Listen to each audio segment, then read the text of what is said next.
magnificent in their match in the Nigerian National League against Crown FC, winning that encounter 4-0.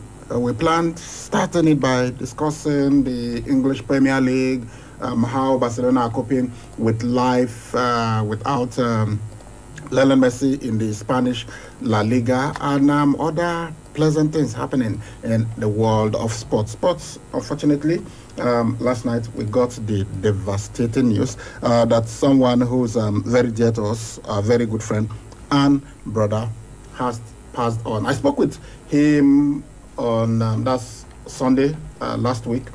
First at the NFF Congress at the Edo Heritage Hotel, and also after the ITO Cup game, in fact, during the ITO Cup and after the ITO Cup matches at the Samuel Ogbomudia Stadium on Sunday. And I was shocked beyond words to hear yesterday that he has passed on. We're talking about Ahmed Agbana, former chairman of the Edo State Sports Writers Association of Nigeria and president of one of the factions of the National Sports Writers Association of Nigeria, SWAN. I mean, it just tells you that this life is unpredictable. You don't know what's going to happen the very next minute. You are with somebody today, hale and hearty, and the next day you get the shocking news that he has passed on. Well, in Ahmed's faith, there is a saying, Inna lillahi wa inna ilayhi raji'un, which means from God we came and to him is our return. And that's the ultimate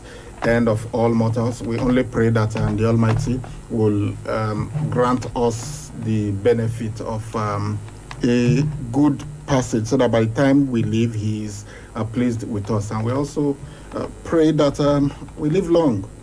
Everybody, we all know that eventually all mortals will go, but we pray that we live long. However, these days, the way young people are dying, I mean, it just tells us how vulnerable we are. Really shocking news of the passing of Ahmed Agbana. Our hearts are heavy this morning on the show, but as I say, life goes on. And also, the football world is mourning the passing of one of the greatest goal scorers ever. In fact, until Lionel Messi in 2012, no player had scored more goals in a calendar year than this man. We are talking about the great Gerd Müller, who scored 85 goals in a calendar year. That was in 1972. It was a record until Lionel Messi broke it in 2012. And I recall him telling Lionel Messi that he would have loved to be personally there, physically, to celebrate with him, but that he was not feeling too well. And that's what eventually took his life. But he wished Lionel Messi, he congratulated Lionel Messi and wished him success in his career.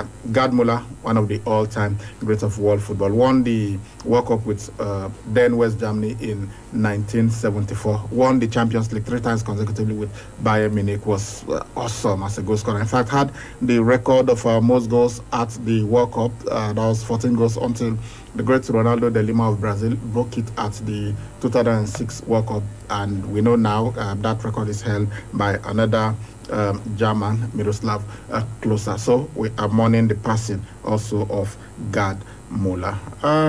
As I mentioned earlier, Bendel Nationals were awesome over the weekend, winning their game against Crown FC 4-0. And everything happening in the world of sports, the English Premier League well and truly back, the Spanish La Liga, boxing, Muhammad Ali's grandson winning his match, and all of that. We'll be giving you details on the show this morning. My name is Saliu Ibrahim. They call me the Sports Ibracadabra because I bring magic to sports presentation and analysis. And I recall that Ahmed used to call me it's Ibracadabra, but he has a special way of saying it, and it always makes me laugh whenever he says it. Sadly, I'll never hear him say that again. CJ the Maestro is my strike partner on the show this morning. Good morning, CJ. Good morning, Saliu. I don't know, it's just a sad way of starting off a show. Usually, I don't like starting on a sad note, but sometimes things like this happen and you've got to talk about it here. Yesterday, we received 2 shocking stories coming from one person we know very well, and then the other football great. It's really sad. We just wish the family of Ahmed Agbana all the best. It's a difficult period for them, and also for Gerd Müller. We do wish his family all the best. It's a difficult period for them. Unless Gerd Müller was 75. Yeah, so he died at the ripe age. Yeah, that's something you can. And he's been ill for a while. Yeah. Ahmed was hale and hearty. I was even talking of Saturday, on Sunday at the IT Cup, how we met and how he was.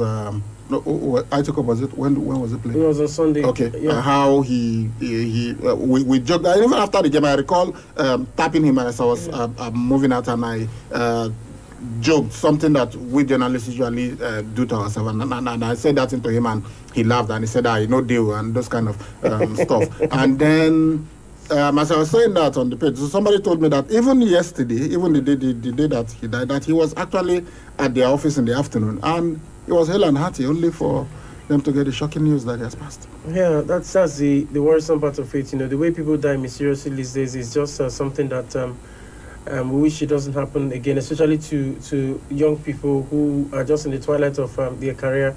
I saw him last week Sunday or thereabout, and I mean from that point he was okay. He was hale and hearty, and we usually talk once in a while, and he looks like somebody who is a very peaceful guy who doesn't, of course, like to foment trouble and then the rest. But then it's just it's sad that we're getting this news at this point in time. We wish the family all the best, and we hope that God will grant them the fortitude to continue to bear this irreplaceable loss at this difficult moment.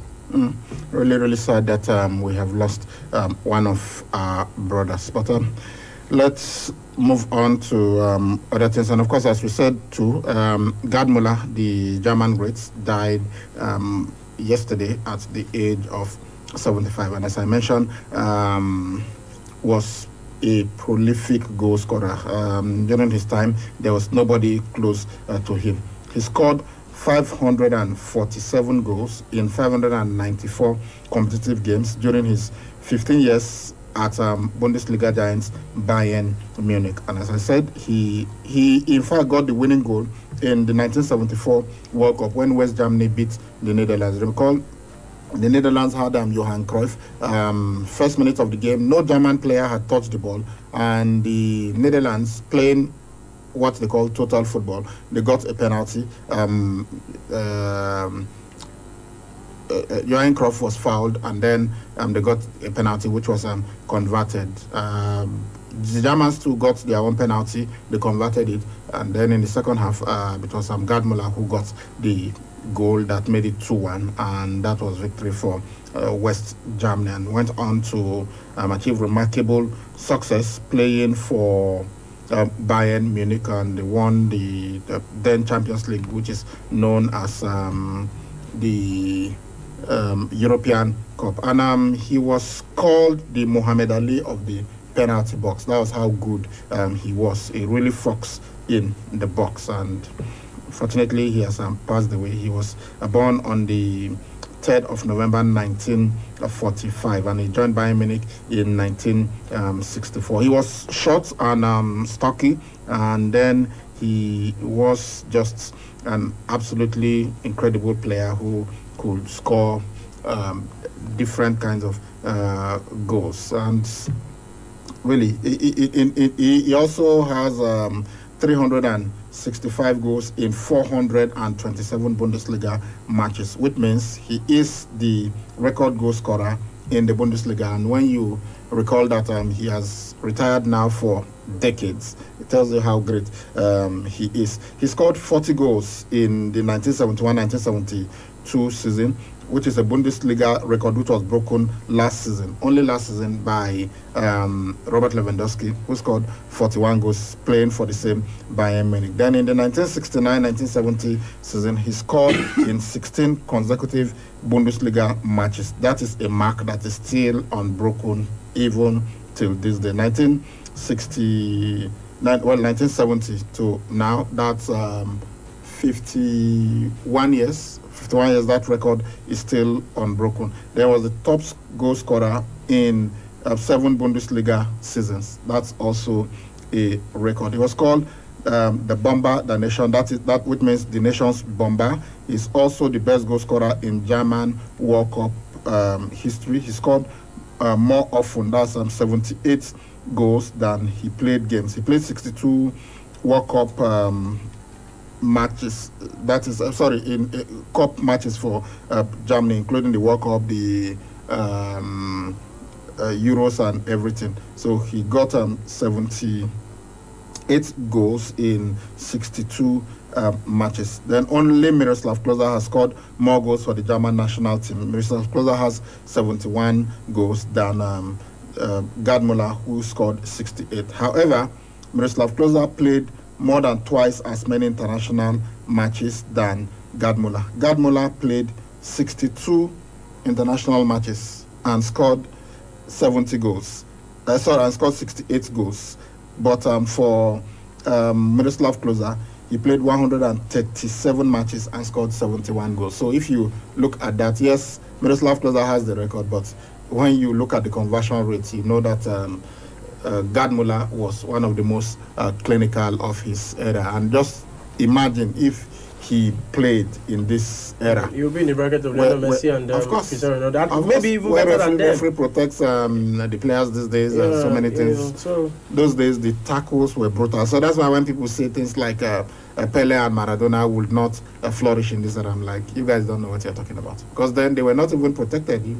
Some of the tackles that Maradona and Pele endured, Pele could not even play much in the 1962 World Cup, which Brazil went on to win because of the injury that he sustained. So, sad moment, losing a legendary footballer like or a legendary former player like Gerd Müller. I think this guy, when he was alive, when he was playing football, achieved virtually everything that he used to achieve in world football. During his era, he was more like the best player of his generation in terms of German football. In terms of goal scoring, in terms of goal scoring, he had Pele then too. You look at this guy. I think he was a special player during his playing days. He's this kind of guy who, of course, scores goals for fun. He doesn't look like a player who will be off form on the match day. And you look at his goal ratio as well. It's on the high side. And like you rightly said, if this guy were to be here during this era where you have Cristiano Ronaldo and Lionel Messi, I'm sure there will be somebody like Gerd Müller who will also get more goals or even lesser goals than these guys are getting at this point in time. So it's sad. He's had some of the best records German football would ever wish to have, and he's helped them win a major trophy, which is of course the World Cup in the early 70s, which is something they would cherish for a long time. I'm sure the German football will miss the advice of Gerd Müller. He was one man who put Bayern on the map. I mean, for like 15 years, the number of goals this guy scored for Bayern Munich was basically what put them on that world stage that they are enjoying currently. And I'm also sure that those guys at Bayern would look at his death as something that is very painful or going to be very painful to them. So let's see how they're able to handle it. And as well, we hope that the family gets to kick off from this unfortunate incident. All right, guys, let's go on our first break on the show. We'll be right back. Oh yes, Nasco quality cornflakes are so full of nourishing goodness because they are whole-flaked cornflakes. Whole-flaked cornflakes are made by a natural flaking process that retains all the natural goodness of the whole corn for whole nutrition, whole taste, and whole crunchiness for the whole family. So next time you're eating cornflakes, make sure it's whole-flaked Nasco cornflakes. Nasco cornflakes, nourishing goodness anytime. The big leagues are back, and DSTV is the only place you can watch it all. Enjoy live matches weekly from the best leagues in the world. We're talking the Premier League, La Liga, Serie A, the Champions League, not to mention the return of the Europa League. That's Salah, Kane, Haaland, Bruno, Lukaku, Suarez, Messi, and CR7. Oh my goodness! All week, every week. You're just lost for words! Nothing beats the unbeatable football on DSTV. Uncle Dentist, wetin be cavities and how Colgate take dey protect my teeth from cavities? Shey dey use comfort? No dear, na hole for teeth dey cause most tooth pain wey be cavity. But if you use Colgate Maximum Cavity Protection take brush every day, the confirmed formula go help keep natural calcium inside our teeth wey go protect them from tooth decay. Time don reach to upgrade to the world's chosen toothpaste Colgate because Colgate locks calcium in. Keep cavities out! And the Nigerian Dental Association, they recommend Colgate. Honey? Yes, dear. I'm tired of the poor power situation. Every time I stock the fridge, I come back to spoiled food. I think it's about time we go solar. How? With Vertical Solar, we can have all our appliances and electronics powered by solar, and they allow us to pay small.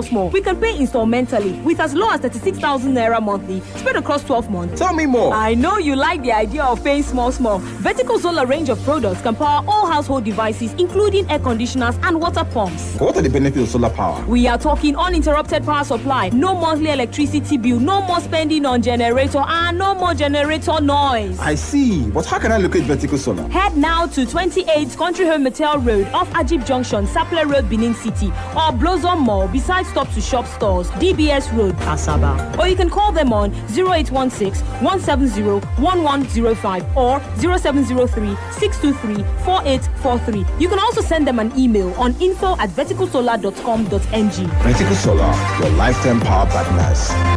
I know we love to hit the road and laugh, but something told me that it wouldn't last. Had to switch up, look at things different, see the bigger picture. Those were the days, hard work forever pays. Now I see you in a better place. How can we not talk about family when family's all that we got? Everything I went through, you were standing there by my side, and now you gon' be with me for the last ride. It's been a long day without you, my friend, and I'll tell you all about it when I see you again. We've come a long way, from where we began. You know we started. Oh, I'll tell you all about it when I see you again. Let me tell you. When I see you again.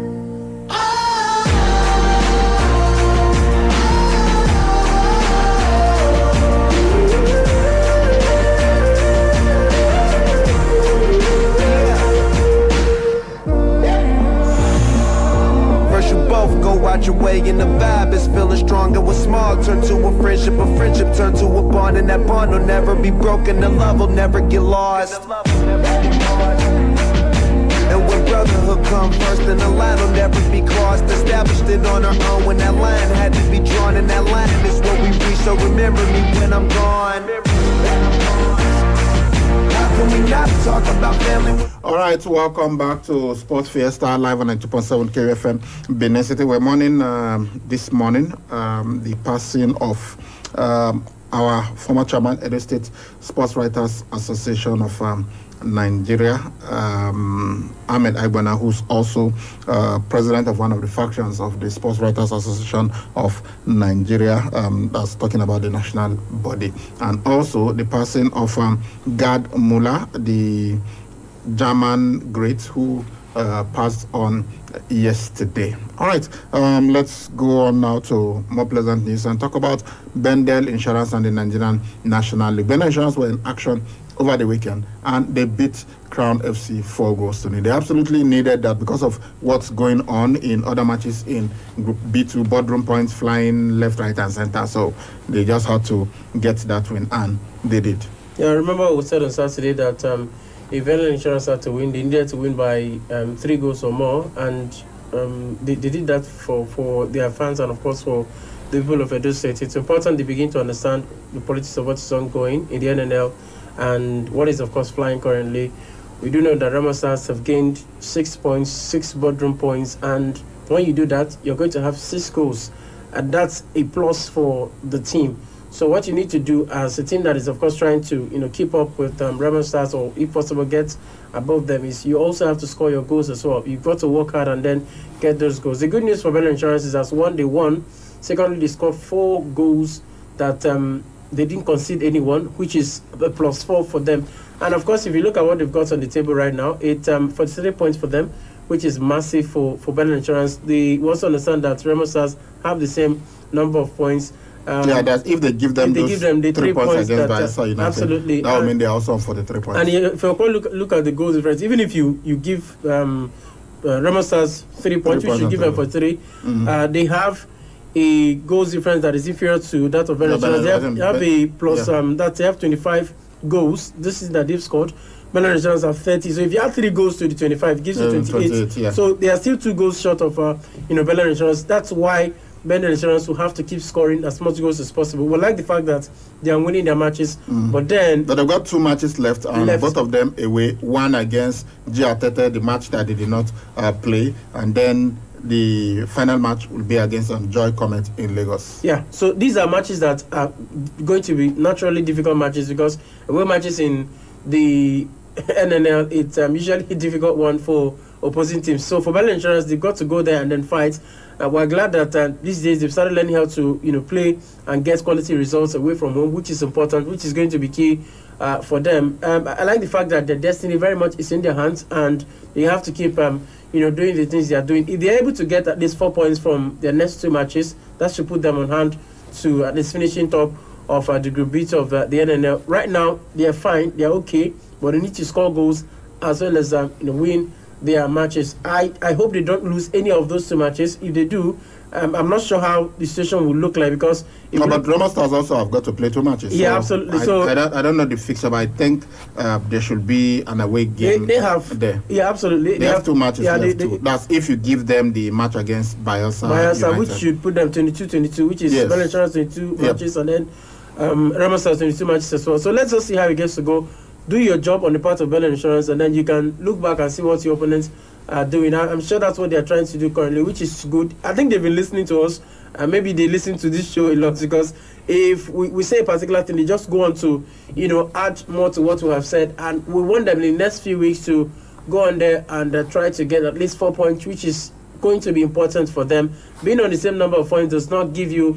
They should go for 6 points, not 4 points. They should go for 6 points, because at this rate, the way things are going, you've got to assume that Remo Stars, by one way or the other, will get 6 points. Maybe another 6 points. Who knows? So Bendel Insurance have got to just look. Okay, Bodru points is 3 points and 3 goals, right? Let us get 3 points and 4 goals. Yeah. Exactly what they did against Crown FC. Yes, so that way you are safe, so you're not bothered with what happens elsewhere. So that's what we want. In their last 5 matches, they have won 4 and drawn once, which is a fabulous record. I mean, from the NNL, I'm looking at the table right now.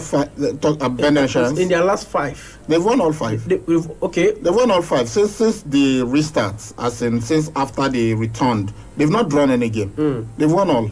Okay, so that's they've won all. They've won all the 5 matches that they've played. The last game they played before that break was away to Remo Stars, which was the goalless draw. And since they returned, the other match that they played, they were supposed to play away, they did not play it against GR Tete. So if you look at every other match that they have actually played, they've won all of them, and they've not conceded any goal. Which is good. Is good. They need to keep doing that. Although you've got to say, okay, 4 of those matches were at home, and they've won all, and they've established a fantastic record. They've won all 12 matches that they've played at home, 100% record for them at home. Yeah, they're a high scoring side. They need to keep that up. They need to keep scoring goals. They need to keep winning matches, which is good. You've established that they need to get at least 6 points to be sure that they will top the group, which is maybe to be key for them to playing a lesser opponent in terms of the NNL Super 8. So let's see what Bendel Insurance are able to do in their next 2 matches.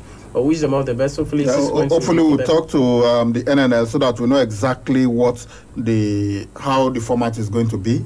Is it that all 8 teams will play themselves, then at the end you look at the by top now 4. That should have been out so that the teams will have an idea, so it will more like ginger them to get into I don't remember. I think they did. Maybe we were the ones who have forgot, but I think they did at the beginning when they talked about it should also be because they explained at the beginning of the season when many were thinking, okay, it's going to be whoever topped their group that was going to qualify for the Nigerian Professional Football League, but they came out to explain that no, it is the top 2 who will qualify, and then there's going to be a Super 8. But they've not told us when the Super 8 will be played and the venue at the moment. So we are waiting for all of that. But we also, that's one thing I don't remember, whether they clearly told us the modalities, how they are going to play it. Is it going to be group, which is what I think should be done, because you want 2 teams from the north and 2 teams from the south. Otherwise, there is no point having a northern conference and a southern conference. You may just end up having all 4 teams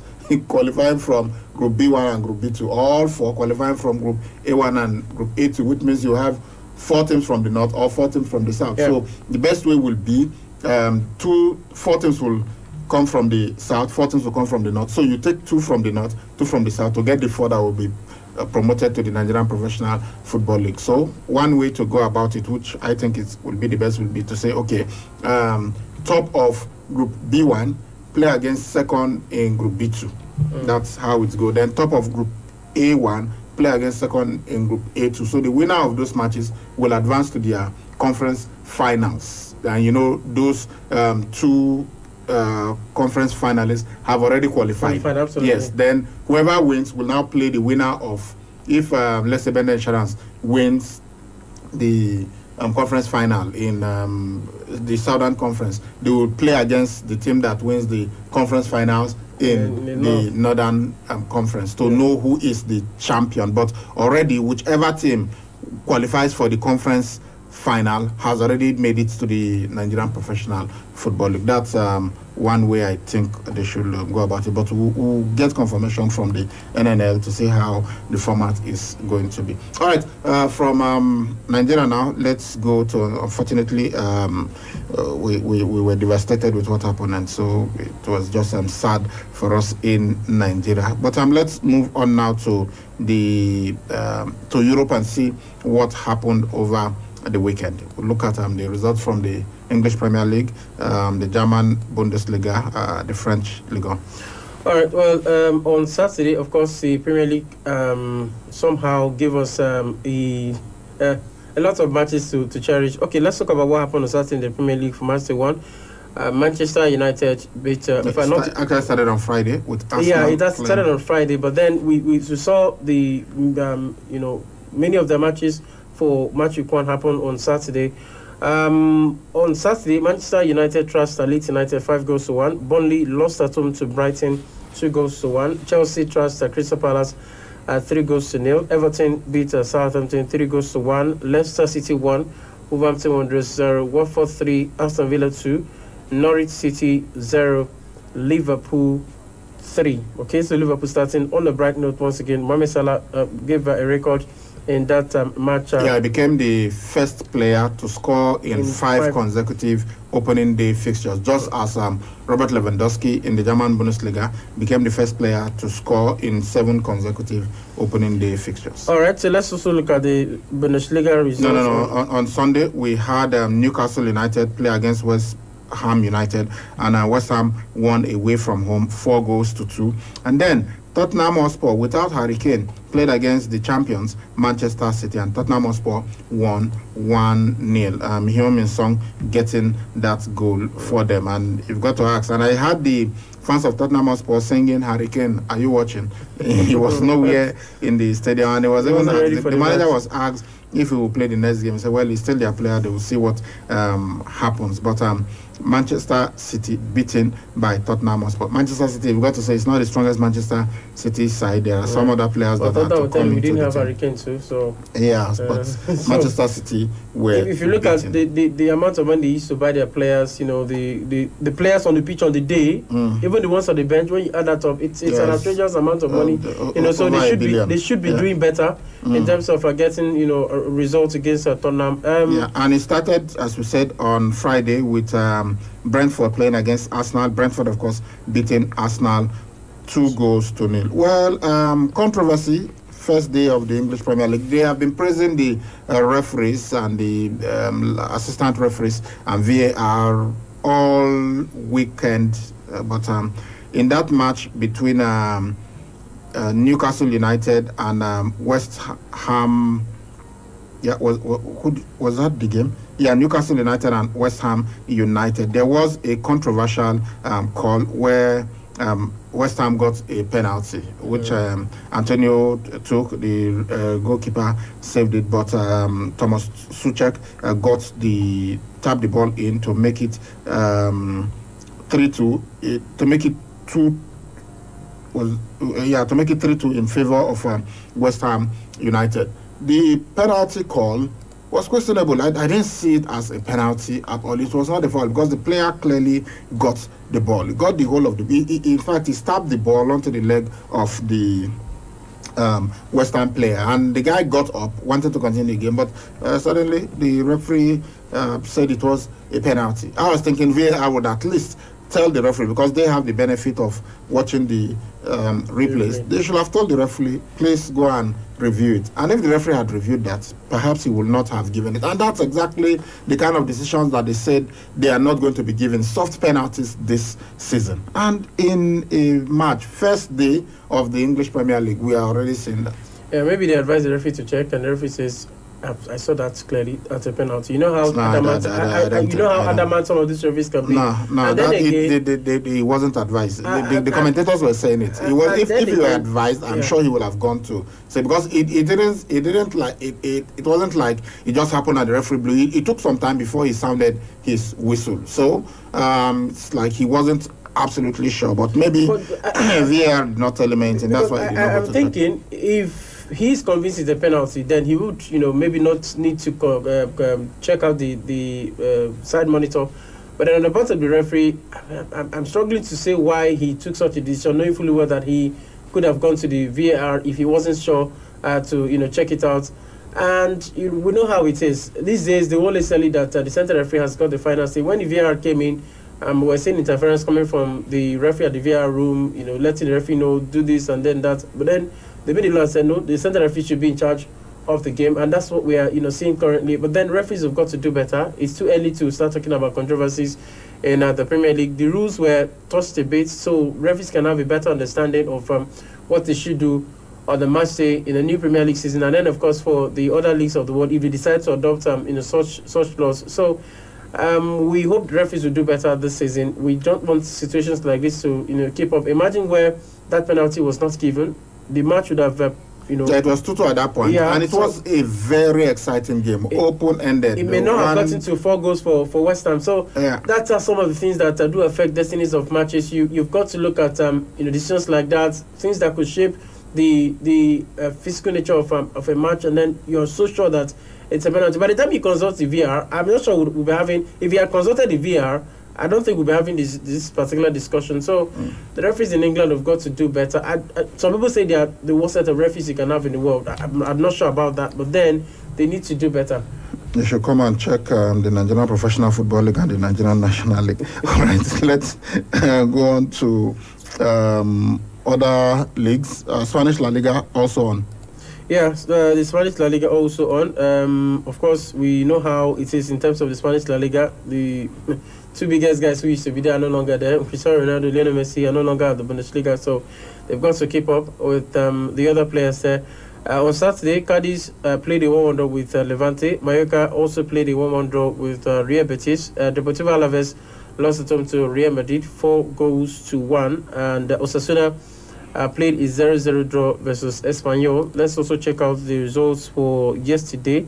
Celta Vigo lost at home to Atletico Madrid 2-1. Barcelona trounced Real Sociedad 4-2 without Lionel Messi. Of course, Martin Braithwaite got on the score sheet for Barcelona. But they lived dangerously for some minutes, because at one point it was 3-0, and then suddenly 3-1, 3-2, and the opponents were pushing to get the equalizer before Barcelona got the 4th goal. Absolutely. Well, Martin Braithwaite got a brace for himself in this game, but you can also talk about the fact that Real Sociedad are not a small team in the Spanish La Liga in any way. So you expect reactions like this, to come up. It will be unpleasant for us to hear 4-0 on the part of Barcelona, and then rest are not getting a goal for themselves. It shows they've got a bit of quality in their team playing against Barcelona at the Camp Nou.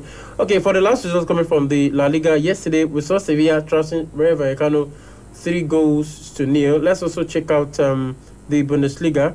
Arminia Bielefeld played a 0-0 draw with Freiburg. Augsburg lost at home to Hoffenheim 4-0. Union Berlin played a 1-1 draw with Bayer Leverkusen. We saw a man, Tawa Wunihi, getting the only goal for Union Berlin in this fixture. Nigerians were awesome over the weekend. Wonderful over the weekend. VfB Stuttgart trounced Greuther Fürth 5-1. Wolfsburg beat Bochum 1-0, and Borussia Dortmund trounced Eintracht Frankfurt 5-2. Of course, you know how it is for the big man. Talking about Erling Braut Haaland. He got a goal and he got 2 goals and 2 assists in this fixture, and that's a big one for this young man. Of course, there's Jordan Sancho, so you expect him to shoulder the responsibilities of most of the goals at Borussia Dortmund. Okay, so let's also look at the Bundesliga results for yesterday's matches. Let's see 2 fixtures for you. Mainz 05 beat RB Leipzig 1-0. FC Cologne trashed Hertha Berlin 3-1. And then for the French League 1, we saw 2 matches on Saturday. Lille lost to Nice 4-0, and PSG trashed Strasbourg 4-2 without Lionel Messi and of course Neymar. So we'll see what they are able to do from now on to the rest of the season. For Angers, yesterday they trashed Lyon 3-0. Brest played a 1-1 with Rennes. Clermont Foot beat Troy 2-0. Nantes also pipped Mainz 2-0. For Reims, they played a 3-3 draw with Montpellier.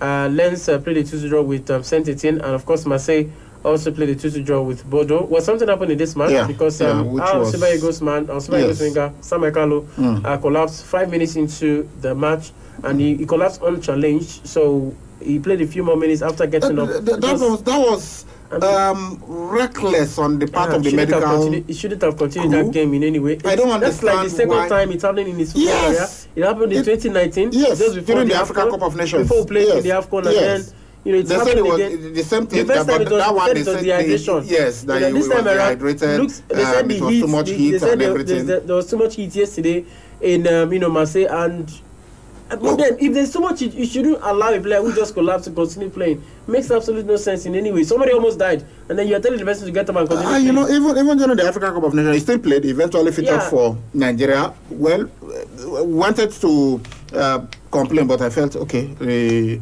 medics know what they are doing better than us if they say it's just dehydration and not because Samuel Carlo himself was adamant. Said no, it's not a heart condition. It's nothing. Because it was just dehydration. Maybe he was worried about his dehydration. You collapsed, and you still played in a tournament. Then 2 years later, playing for your club, he was among those who had formed the wall, and he collapsed unchallenged. And you could see it from the way the players of both Marseille and Bordeaux were gesticulating. You could tell that it was really serious.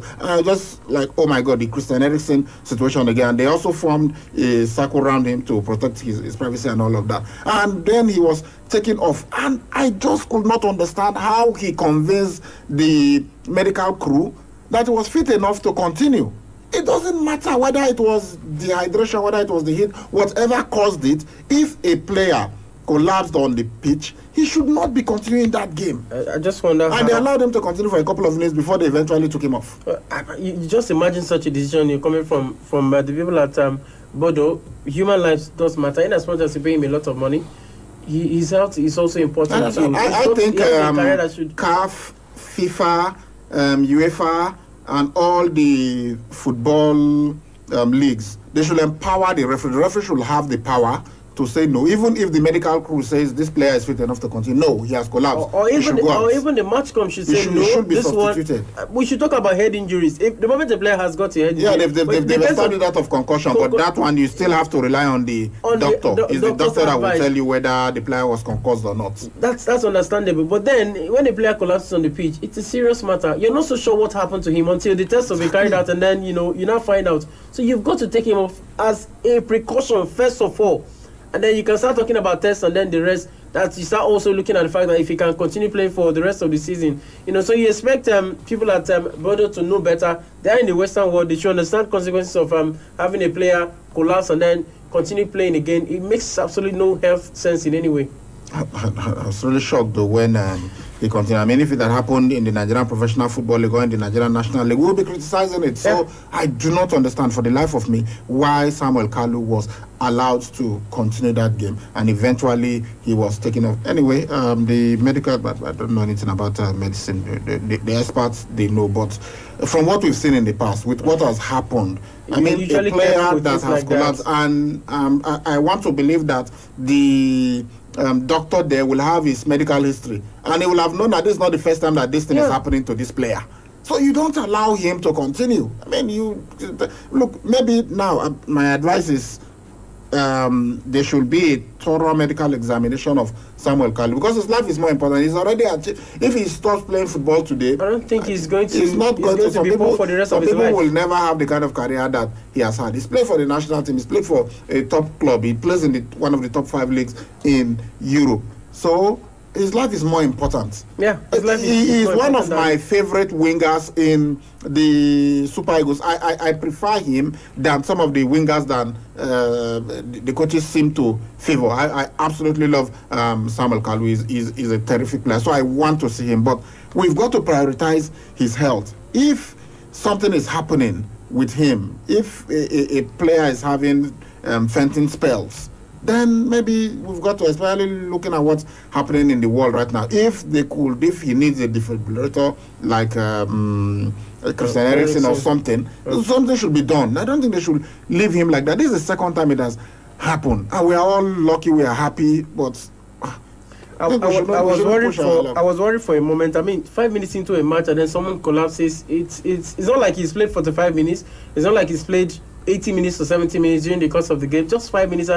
It meant something serious happened to him, because the player doesn't just slump and then fence on the pitch while playing football, because these things are serious issues, and FIFA, like you rightly said, and CAF have got to, even UEFA have got to look at things like this. The moment a player slumps on the floor, the player should not continue playing. Let the referee should now have the final say there to say no, he cannot go. Even if the doctor says he can go on, no, he has. They've established that he was unconscious for a couple of minutes, so he should not be allowed to continue. At that point, you don't know why he fainted.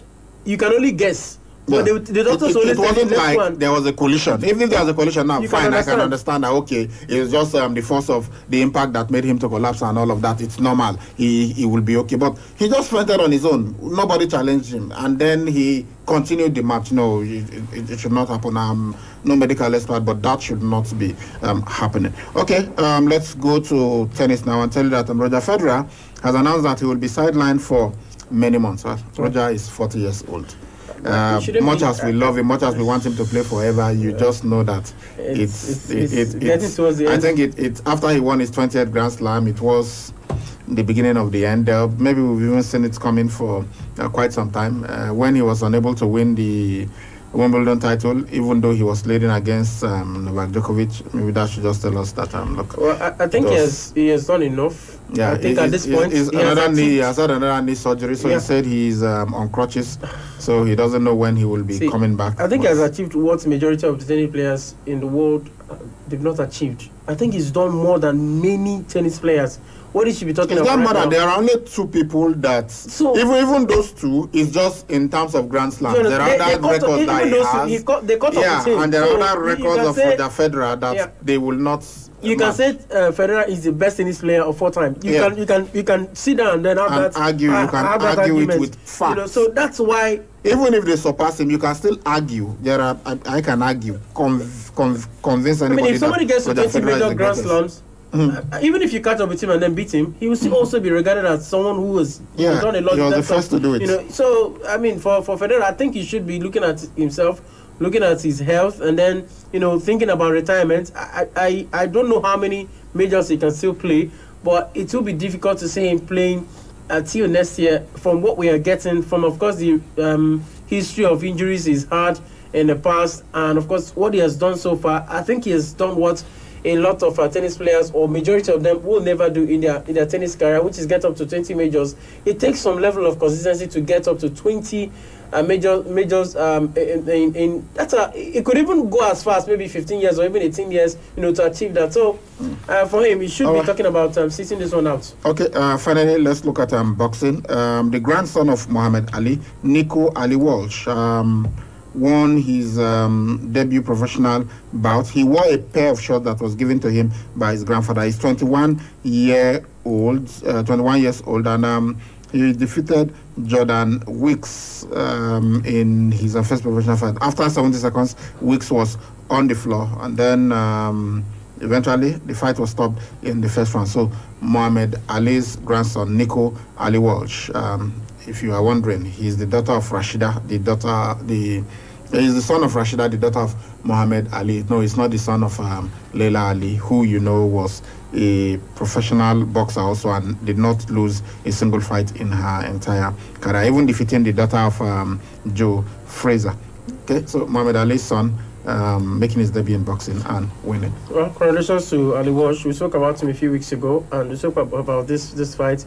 We know how it is when you're getting your first break in boxing. Well, he reigned in the pressure, even won in less than 2 minutes, which is good. This is a fabulous record for Ali Walsh. So let's see. I think he's set a standard now. So let's see whether he can, of course, continue at this level to keep up with the rest of the other guys in his own weight category. Because at this point in time, I mean, when you are related to someone who's done a lot in boxing, people will always want to see you, how far you can go. So let's see whether he's able to handle the pressure of being at this level. Okay, and of course the famous name Ali, that everybody will always want to see his fight, and people will always remember that he's the grandson of the legendary Muhammad Ali. We hope he can carve a niche for himself and become great in his own right. Okay, let's quickly look at the text messages before we blow the final whistle.